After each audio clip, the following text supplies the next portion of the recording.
Okay, welcome to the last lecture hour of Psychology of Close Relationships. Today, our topic will be the concept of love or the process of love. We have covered so far from different perspectives the nature of close relationships and the components of close relationships such as interdependency, communication, attraction, and so on.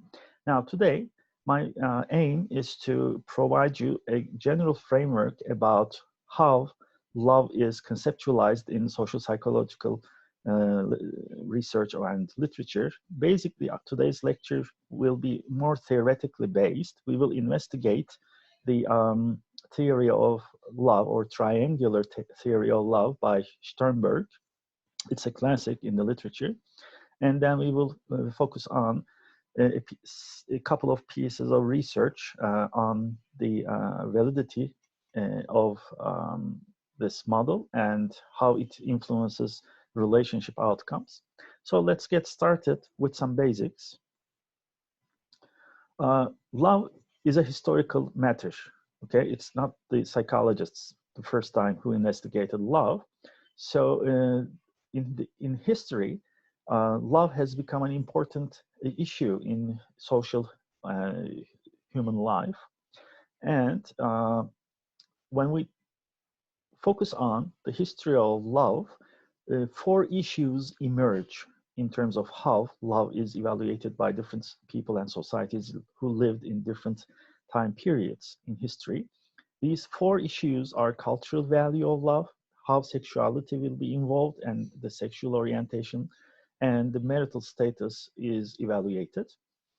When we refer to cultural value of love, this question is important. Is love desirable or undesirable? This can be a nonsensical question for you, but in history, some societies questioned whether there should be or there should not be love in any human affairs involved, especially in marriage.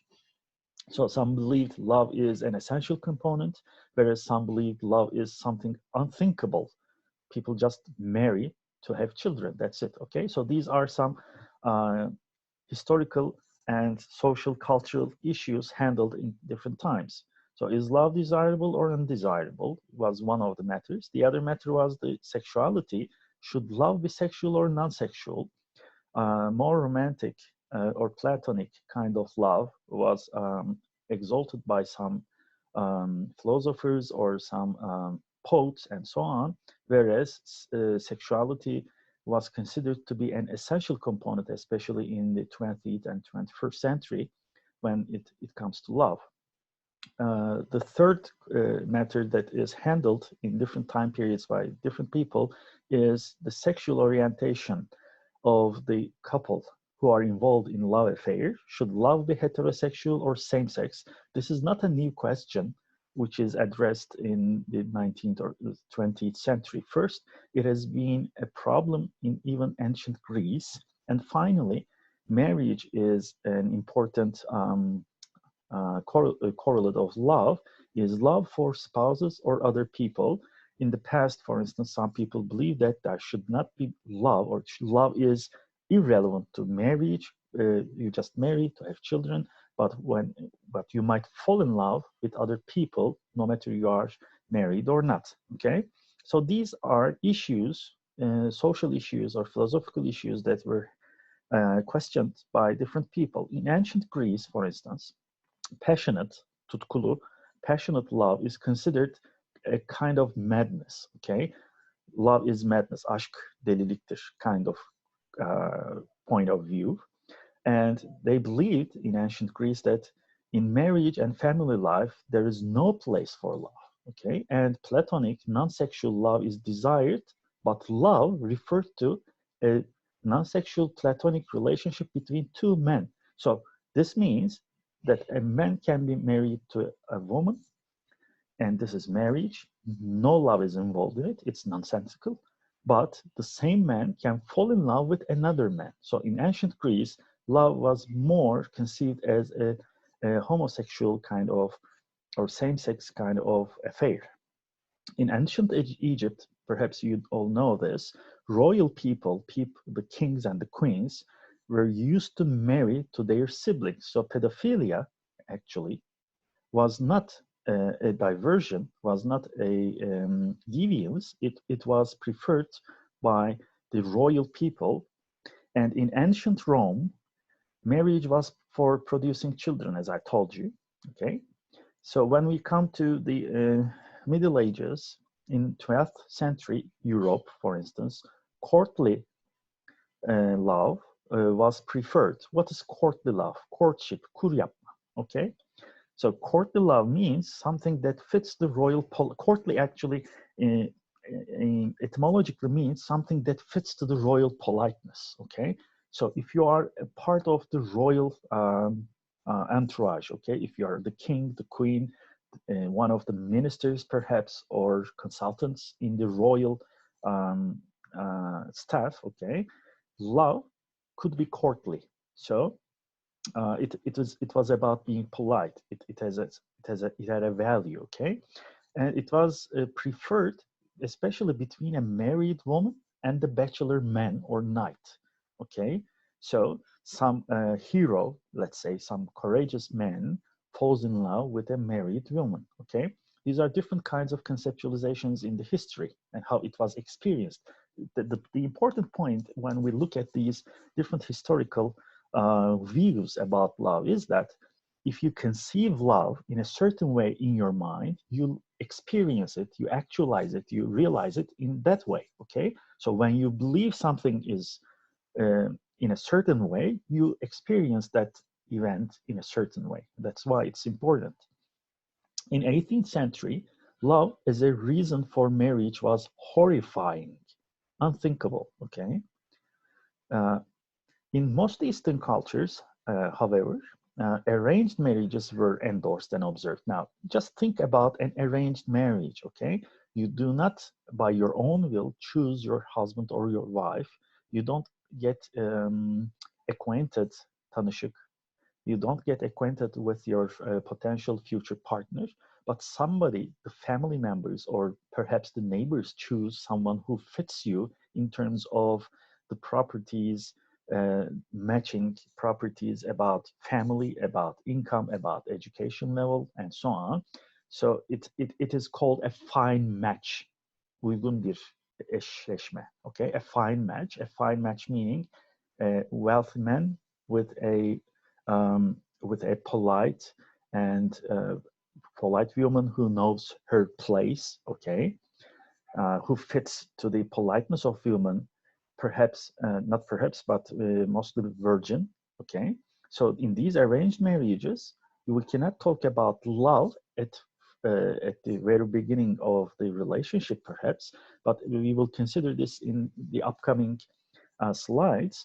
But in arranged marriages, different kinds of love can be experienced. And in Western cultures, just the opposite is observed, as you all know, even in the contemporary world in Turkey, two adults decide together. So love is not a matter of making a decision, perhaps. Okay, that doesn't sound romantic to you. I understand it. Love at first sight is more romantic. You just feel something inside. Okay, but the way we believe, remember, the beliefs about marriage or beliefs about love, the way we believe drives us to experience love in different ways. So this is how the human civilization conceived love in the past. Now, all these philosophical and cultural conceptualizations has become a matter of scrutiny in social psychology around mid 1980s, and Sternberg proposed a triangular theory of love.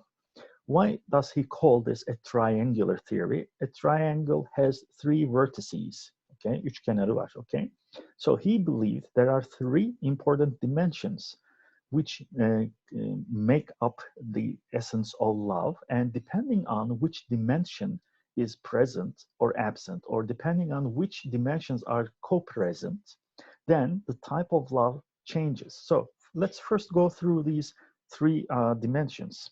According to Sternberg, there are three components, okay? Intimacy, passion, and decision, or commitment, actually commitment, okay?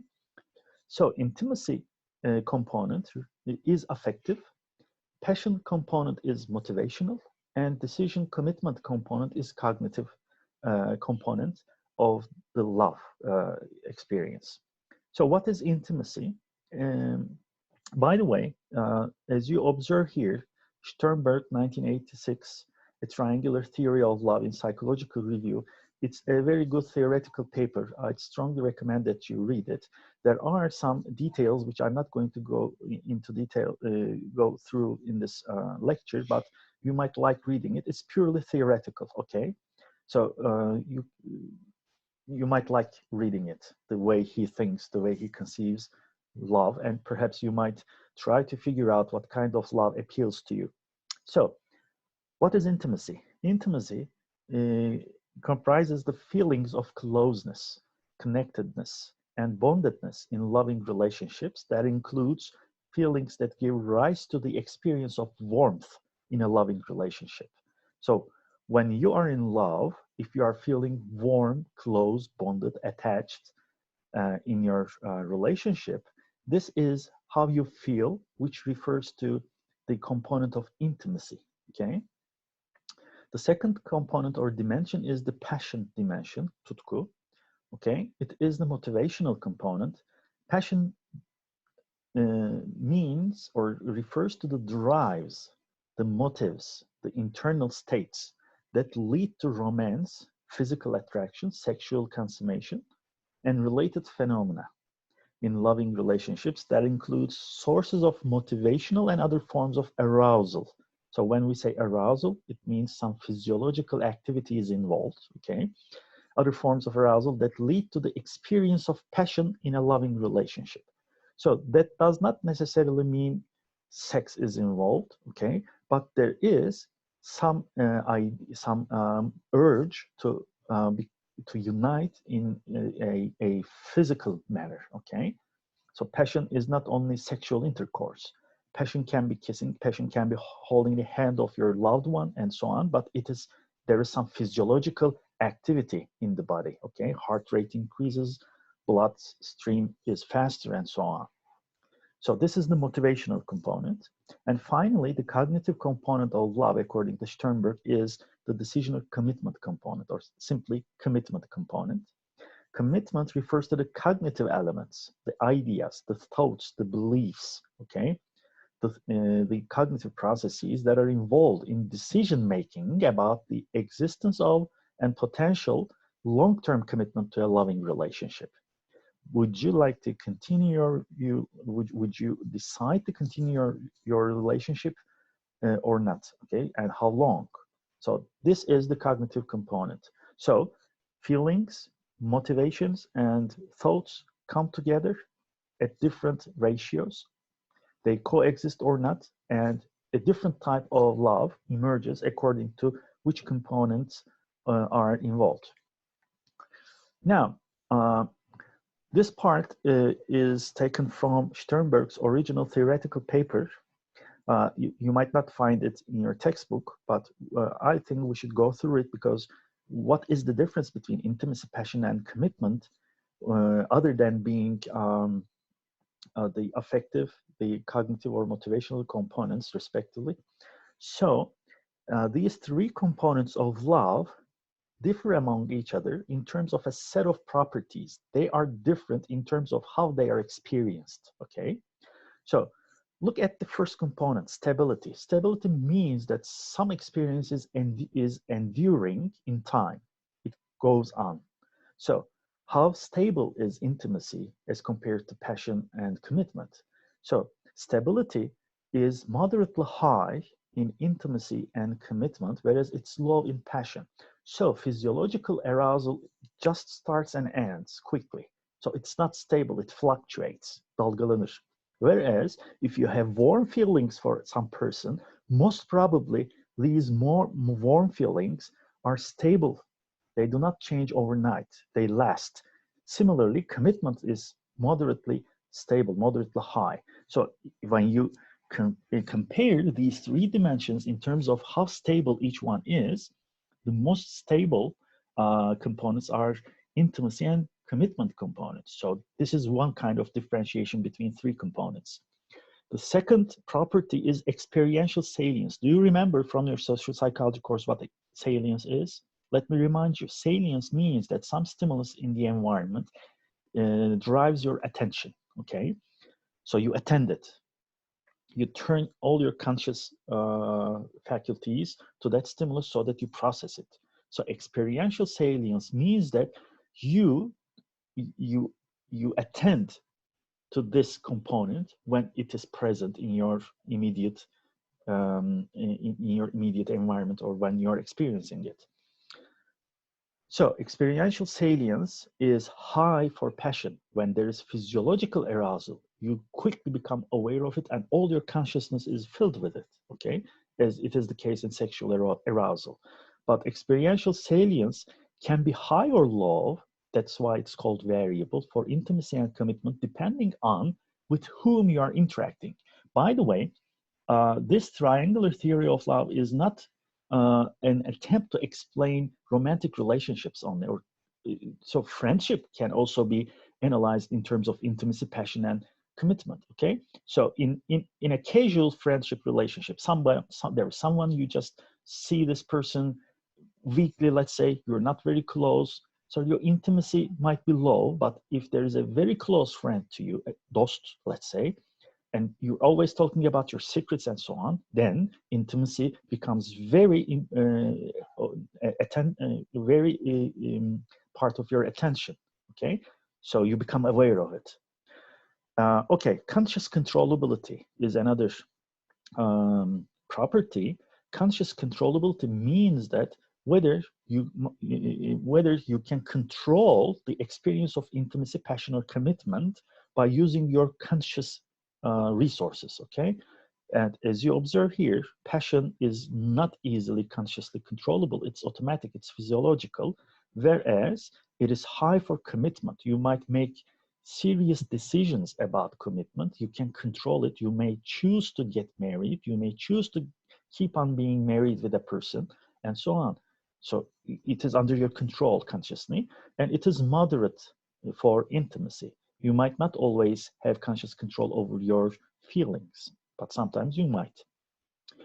The typical importance in short-term relationships and long-term relationships of each of these three components also vary. Intimacy in short-term relationships is moderately important. Passion is highly important. So a one-night stand kind of relationship, there is only passion, no intimacy, no commitment, okay? Then in a short-term relationship, it's very important, whereas commitment is unimportant, very low, okay?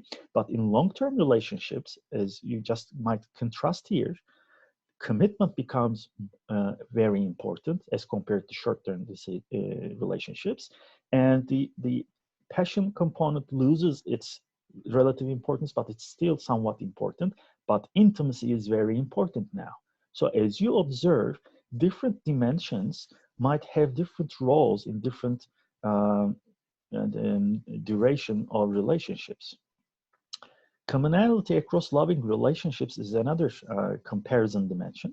Commonality means that whether the component is observed in any type of close relationship, friendship, parenthood, or romantic love, and so on. So intimacy is very common in any kind of relationship, okay? You might experience intimacy in friendship, you might experience intimacy in courtship, you might experience it in a romantic relationship or with your parents and so on, or your friends. But passion is not common. Passion is not observed, for instance, in a parent-child relationship. It's not expected, actually. It is condemned, especially in the case of child abuse or pedophilia, okay?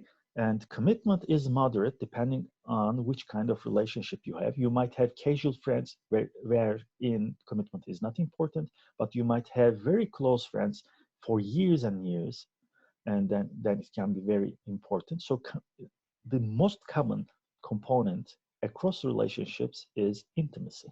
Okay. How about psychophysiological involvement? Psychophysiological means that there are some psychological and physiological processes involved in this component. Passion, again, becomes the most relevant component of love because your imagination might make you imagine your loving partner, okay? You might feel sexual arousal, so it becomes very important in that kind of a relationship. But commitment is not an experience which is physiologically based. It's more cognitive, so it's psychophysiological involvement is low in commitment, whereas intimacy is being an affective state, sometimes can have some physiological component. When you feel intimacy, for instance, you might have some heartbeat and so on. And finally, susceptibility to conscious awareness means that you might consciously investigate how you are experiencing your relationship. Intimacy and intimacy is moderately intimacy component have moderately low conscious awareness. Okay, you might not always be aware of your feelings about the other person. Uh, Passion is high because when you are aroused, when especially sexually aroused, you quickly become aware of it. Okay, that doesn't mean that you can control it. Don't confuse them. Okay, conscious controllability of passion is low, but you become aware of it. It's high. Okay, and as for commitment, conscious awareness is moderately high. You, for instance, just think about a married person who is thinking, who is considering to divorce. Now, this person has conscious effort to understand why he or she wants to get divorced. Okay, so there is susceptibility to conscious awareness. The person can bring the level of commitment in his or her mind and then think on it and make a decision about it. So this table is important because it shows us that different components have different properties in different kinds of relationships, okay? And these three components are different among each other. So now we have a general idea about what intimacy is, passion is, and commitment is. Now let's move on to the triangles of Sternberg. Now, to the left, you observe the original table from this paper, and depending on which component is present or co-present or absent with the others, 8 different kinds of love are identified in this theory. And here to the right, you observe the triangles. Each triangle is composed of 3 vertices. Each vertex refers to one component. Now, if you look at consummate love, for instance, the last one to the right, below right triangle, you see one vertex is commitment, one vertex is intimacy, and one vertex is passion. That's why it's called triangular. Actually, depending on the shape of triangle, the theory has different predictions, but I'm not going to go into the details of these. The height of the triangle, the tilt of the triangle, and so on. I'm not going to talk about them, but just try to understand that each component is one vertex. So, I told there are 8 types of love, but actually the first type is non-love. No love exists when there is no intimacy, no passion, and no commitment, okay? Whereas when all 3 components are present, it is called the consummate love. Eksiksiz tam aşk, okay, consummate. It's complete. It means it's complete because all vertices are present, and depending on which component or components are present and absent, there are 6 other types of love, which is identified by the theory. So this table is a summary table, and this figure is a summary figure so that you can keep in mind, perhaps as a summary easily. Now let's go through each type of love in single case. So what is non-love? Non-love is the absence of all 3 components of love, and it characterizes the large majority of our personal relationships, which are simply casual interactions. So suppose you have to go somewhere and you call the taxi and there is a taxi driver. You have a relationship with this person. Is there any intimacy with this person? No, most probably no. Is there any commitment with this person? No. Do you feel passion for this person? Perhaps no. Okay. So, but there is a relationship and interaction, a social interaction. And this characterizes the non-love state. Okay. Most of our daily interactions are of that type. The first kind of love relevant experience is liking. This is also referred as friendship because friendship, as you look at here, it's friendship. Because friendship or liking means there is only intimacy, no passion, no commitment. Because friendship is a typical example of liking. Only the intimacy component is present, and it refers to the set of feelings one experiences in relationships that can truly be characterized as friendships. Friendship. There are feelings of closeness, bondedness, and warmth toward the other person, but without feelings of intense passion, you do not desire sexually your friends or long-term commitment. You might have friends, you might like to have a perhaps lasting friendship, but it's not necessarily the case always. So commitment is absent or low, or um, passion is absent. Okay, that doesn't mean that a friendship will develop into a romantic relationship. That's another issue. But a typical friendship or liking is the kind of love which involves only intimacy. Okay, the third type, infatuated love, delicesine aşk, okay, is the love at first sight. Love at first sight kind of love is composed of only the passion component, okay? There is no intimacy, no commitment. Intimacy, warm feelings, bondedness, no bond. You cannot be bonded to anyone who just see, okay? The first time. You cannot commit to this person. You do not think about continuing this relationship because there is no relationship at all at that moment, okay? So what makes us to be drawn to this person? It's passion. So infatuation or infatuated love is composed only of passion in the absence of two other components, and they are usually rather easy to spot, to identify, especially for others. So when you are jolted, böyle yıldırım yemiş gibi, elektrik çarpmış gibi olmak, jolted, you can understand your state, you can become aware of it, but actually other people who are observing you can easily become aware of it as well, okay? They can figure it out, okay, spot it. Wow, he just get something happened to him or her, okay? So infatuations can arise almost instantaneously, bir anda, and dissipate quickly. Birden kaybolup gidiyor under the right circumstances, okay? So you are walking on the street, there are many people on the street, you just turn your head that way and you see a person and you are stopped, okay, jolted. Now, instantaneous. But as quick as it happens, it dissipates, okay, because it's only the passion component.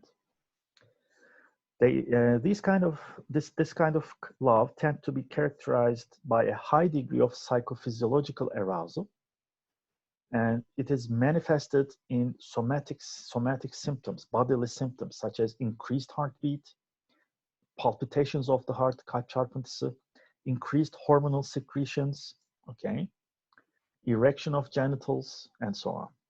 So this is typical delicesine aşk, infatuation. Only passion involved. The fourth type is the so-called empty love. If it is empty, how it is love, you might ask, but let's analyze it in terms of theory. Empty love arises from the decision that one loves another and has commitment to that love in the absence of intimacy and passion. No intimacy, no feelings of warmth or bondedness, no passion, no sexual arousal whatsoever, but the person is committed. That makes the love empty, according to the theory. It's the kind of love one sometimes finds in stagnant relationships. Stagnant, durgun. So two people are married for a very long period of time, okay, and it is stagnant because there is no sexual interaction in it. There is no intimacy, perhaps, experienced, and in such kind of relationships that have been going on, they might be going on for years and years, but this relationship have lost both the mutual emotional involvement and physical attraction that once characterized them. So this is typical long-term marriage, perhaps. In societies, by the way, when marriages are arranged, now let's come to this issue, arranged marriage, görücü usulü evlilik. The marital partners may start with the commitment to love each other. So perhaps now we can explain how arranged marriage works. According to this theory, at the very start, there is no passion, there is no intimacy, because people did not know each other. They just find themselves get married and put in a house. Okay, so actually there is a cognitive set, a mental set belief that once you're married, you will make it work. So this is called commitment. Okay, so the marriage starts with commitment to love each other or try to love each other, and not much more. So arranged marriages perhaps is a good example of empty love at the start. That doesn't mean that they're going to transform into romantic love in the future or in the long run, or perhaps infatuated love. Okay. The fifth type is the romantic love. This kind of love derives from a combination of intimacy and passion. Okay, there is feeling of warmth, there is sexual arousal involved, but no commitment. Now this becomes romantic love. Now it doesn't sound right in your mind. Okay, when you say romance, it's kind of commitment, but no, according to the theory, romance involves passion and intimacy. First, you feel warm about the other person. You have a feeling directed toward the presence of this person, and it might trigger passion. Okay, it might make you wish that you have some sexual involvement with that person, but no commitment.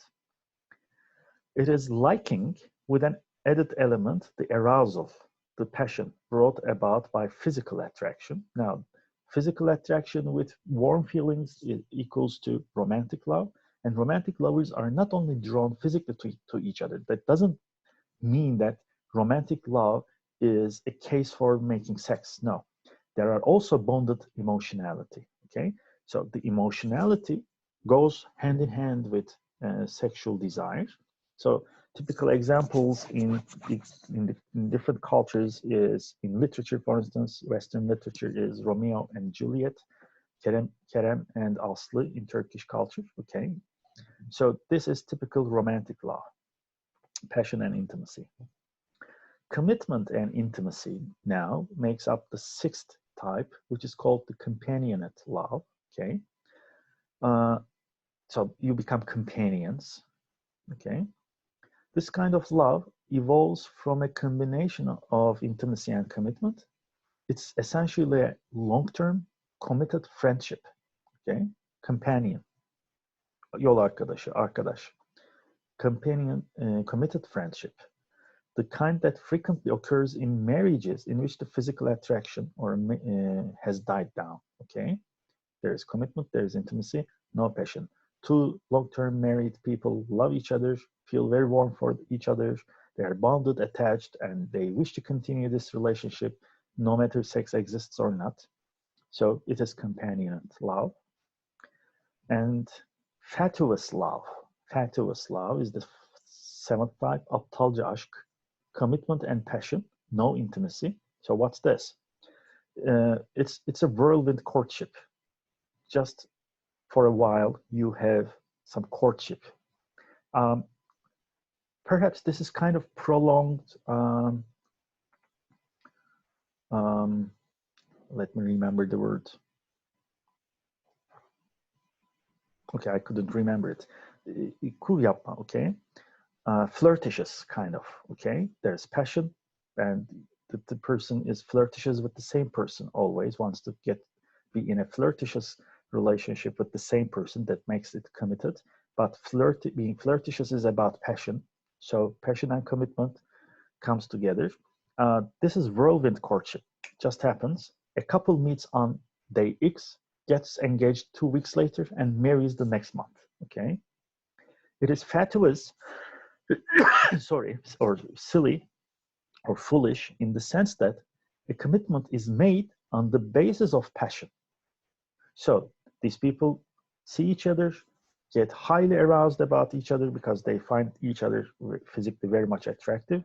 They are involved in some physical kind of affairs, and then they get committed to each other just because of this. Okay, that makes it fatuous. And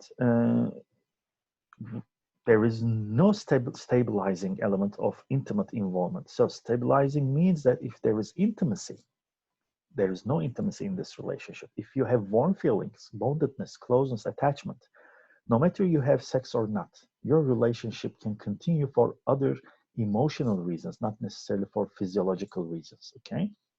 So intimacy stabilizes passion in a way. Although the passion component can develop almost instantaneously, the intimacy component cannot, okay? Intimacy requires people get to know each other, have some experiences together, have some rewards and costs together, and then in time they come to perceive or experience the rewards to be special to themselves. So this is the intimacy part. And there is a risk for termination in such kind of a relationship or divorce if it is marriage, if it is based solely on passion and if commitment develops out of passion. So that's fatuous love. And the final type is the consummate love, tam eksiksiz aşk. The consummate love or complete love results from the full combination of three components, and it is a kind of love toward which many of us strive. We would like to have such kind of a perfect relationship, okay? There should be intimacy in it. We should feel close and warm, that our feelings are understood and appreciated and mutually, that there is passion, the best bad experience, and there is commitment. We do not want to lose each other, and we always want to continue this relationship. It's the perfect relationship, okay? Especially in romantic relationships, of course. Excuse me. And reaching the consummate love is often easier than maintaining it, okay? We might find such kind of a partner, but commitment is the important vertex here. Just remember it, and maintaining such kind of a relationship requires that you care for the other person and you work for it, okay?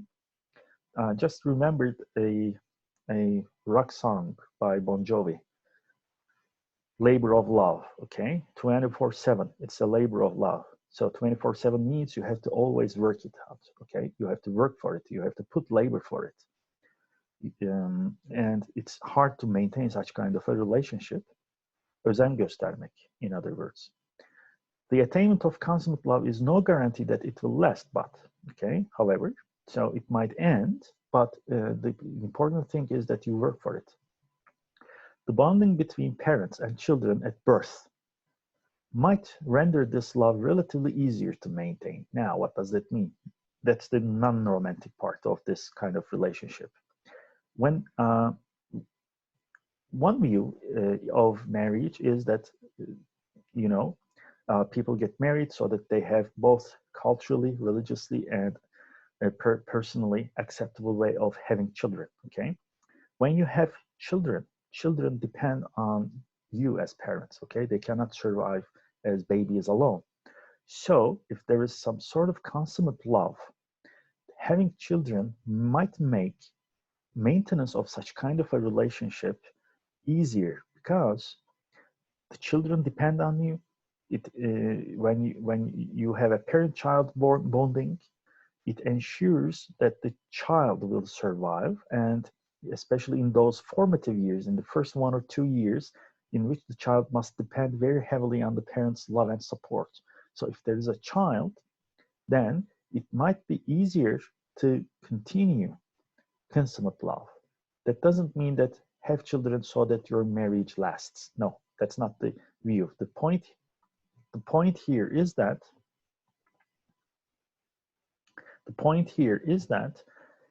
the bonding between parents and children at birth might make it easier, relatively easier to maintain such kind of a relationship because now there's more reason to commit to the relationship. That's it.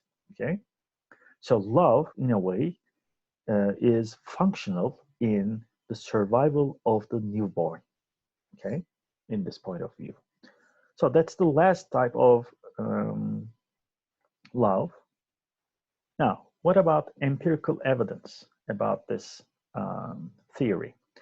One of the research, there are two pieces of research that I'm going to talk about in the upcoming two slides. One of them is Sternberg's construct validation of triangular love scale. He developed two types of items to measure three components, feeling items and action items. In this original paper, there are only the feelings scales. Now look at the intimacy component. I have a warm and comfortable relationship with blah, blah. So you might write the name of the person that you have a parent relationship, a friendship relationship, a romantic relationship, whoever. So you might write there the partner, your wife, your boyfriend, girlfriend, whoever. Okay. I experience intimate communication with this person.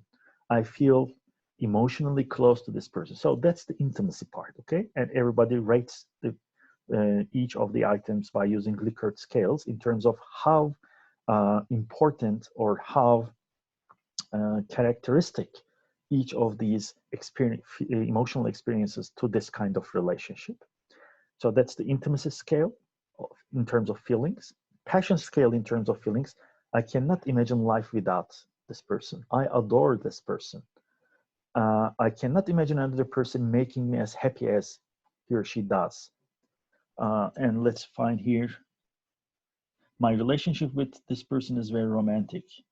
There is something almost magical about my relationship with this person, and so on. Now, these are the passion related feelings and commitment related feelings. I will always feel a strong responsibility for this person. I am committed to maintaining my relationship with this person. I have decided. I decided in the past, and I'm still committed to my decision that I love this person. I am certain of my love for this person, and so on.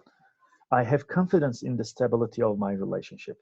So if you find this paper by using Scholar, Google Scholar, and you can go through these,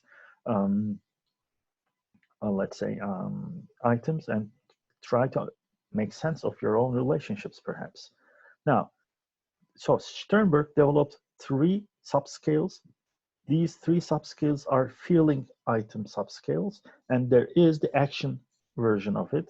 We frequently have sexual relation. We frequently have sex with this person is a typical action of passion. Intimacy. I always tell my feelings about my partner, and so on. Okay, so they are the behaviors. Now, what are the results? First of all, Sternberg demonstrated that there are three different factors in factor analysis. Perhaps you have heard of it. So intimacy components, intimacy items are grouped together, passion items grouped together, and commitment items grouped together. So there are three different groups statistically verifiable. So there are truly three components. So intimacy, passion, and commitment are different components, actually. Okay, they can be differentiated from each other statistically. And most importantly, as you observe here, if there are different components of love, they should also contribute to satisfaction in different kinds of relationships. Satisfaction with the friendship, satisfaction with the dating relationship or marriage, whatever.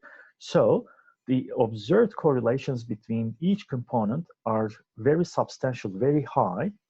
So intimacy and passion are correlated with satisfaction with 0.76, whereas commitment is 0.67. So this is a negligible difference, perhaps, but all three correlations are very high correlations. The effect size is very high, in other words, okay? So these three components can be independently used to predict satisfaction. So if this is the case, we know that if people are satisfied, then they are committed and their relationships last, okay? So what happens then if these three components are experienced in different levels? How do they influence the length of relationship? And here we see a piece of research by Ahmetoğlu et al. Okay, and in this research they investigated the relationship between personality dimensions, whether you are high in neuroticism, high in openness or agreeableness, and so on. And depending on your personality, how are the three components are influenced? Okay, and then whether these three components are related to relationship length, means whether the relationship survives, whether there is high intimacy or low intimacy, whether there is higher love commitment or higher love passion. So how long, or which component influences the length, and which personality characteristic influences which component is experienced. Also, whether there is a relationship between how old are you, or how young are you, and your personality and love experience. Okay, now it's interesting. Now let's look at these uh, um, variables, the correlations between some important variables. So let's look at first age.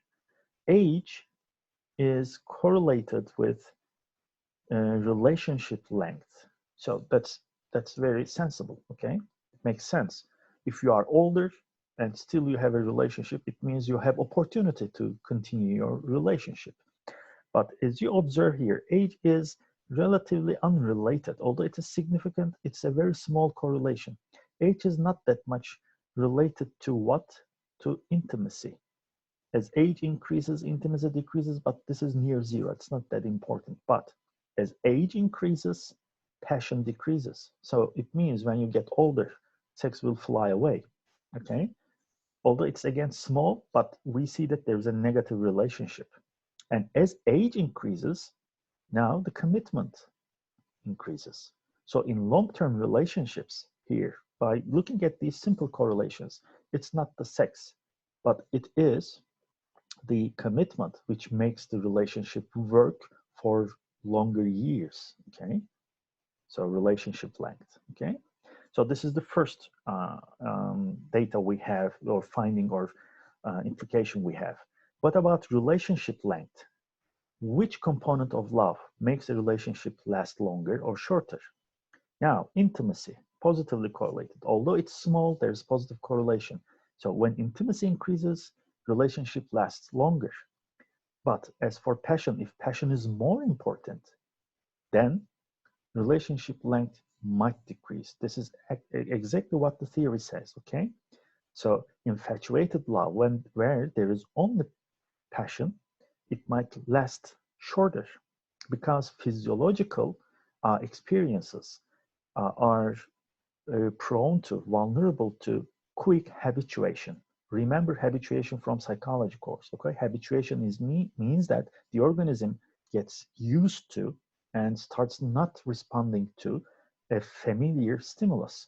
So sexual arousal or sexual stimulation is very pleasurable, that's okay, but the organism gets very much used to it quickly. So only passion means short relationship. So it's a strong reward, but its importance or valence decreases quickly.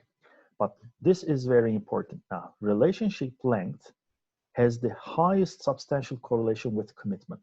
Okay, so what makes a relationship last is the commitment, the cognitive component, not the physiological motivational component, very partly the affective component, according to this specific type of research. Now, there are other personality variables. I'm going to show you another data about it. Extroversion, agreeableness, conscientiousness, and neuroticism. We talked about them in the first week, as you would remember it. So you can go through these slides and remember these personality characteristics.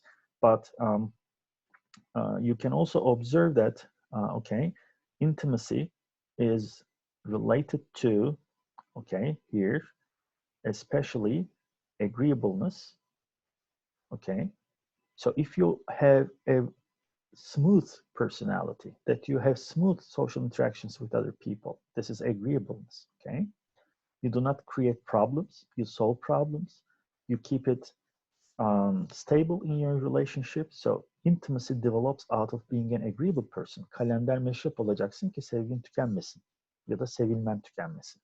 Okay. Look at the extroversion 7. Okay, with intimacy here.